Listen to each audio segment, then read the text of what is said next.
The COVID emergency might end after 3 long years, but the virus is still a threat. WHO committee meets Friday to discuss whether the pandemic still represents a global emergency. Dr. Allison McGeer spent the first few days of 2020 hoping she was wrong. A microbiologist in Toronto, who famously survived a SARS infection in 2003, McGeer knew the strange, unexplained pneumonia spreading in China could explode into something much, much worse. She said as much during a provincial meeting during the last week of January that year.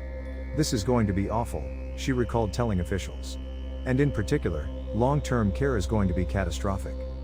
Soon after, her son asked how long the crisis would last. McGeer's grim prediction: 18 months. And even that was a pretty substantial underestimate, she told CBC News recently. It's now been more than 3 years since SARS-CoV-2 began its march around the world, first as a virus totally foreign to humans, and later as an evolving pathogen capable of sneaking past our sharpened immune systems, infecting even those who've built up immunity from prior infections or vaccinations. On Friday, a World Health Organization, WHO, committee is set to meet to consider whether the COVID-19 pandemic still represents a global public health emergency.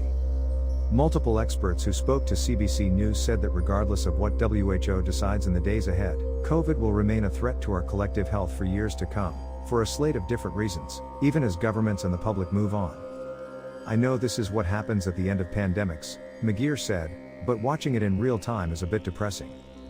COVID keeps finding new victims.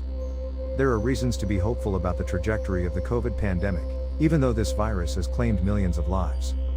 By now, a majority of Canadians are vaccinated, which largely protects against serious illness. Drugs like Paxlovid are available for higher risk groups, and critical care physicians have learned how to better treat those who do fall seriously ill. As of mid-2022, vaccinated and boosted Canadians were 3 times less likely to be hospitalized, and 5 times less likely to die, than people who hadn't gotten a single shot, federal figures show. Data from a BC research team also suggests SARS-CoV-2 has infected most of the population at least once, offering many people a blend of protective immunity through both viral exposure and vaccines. But most doesn't mean everyone, McGeer stressed.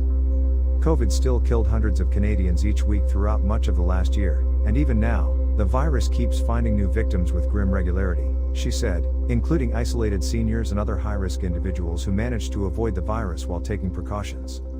"We have too many older people who are as yet uninfected for it to plateau," said McGeer.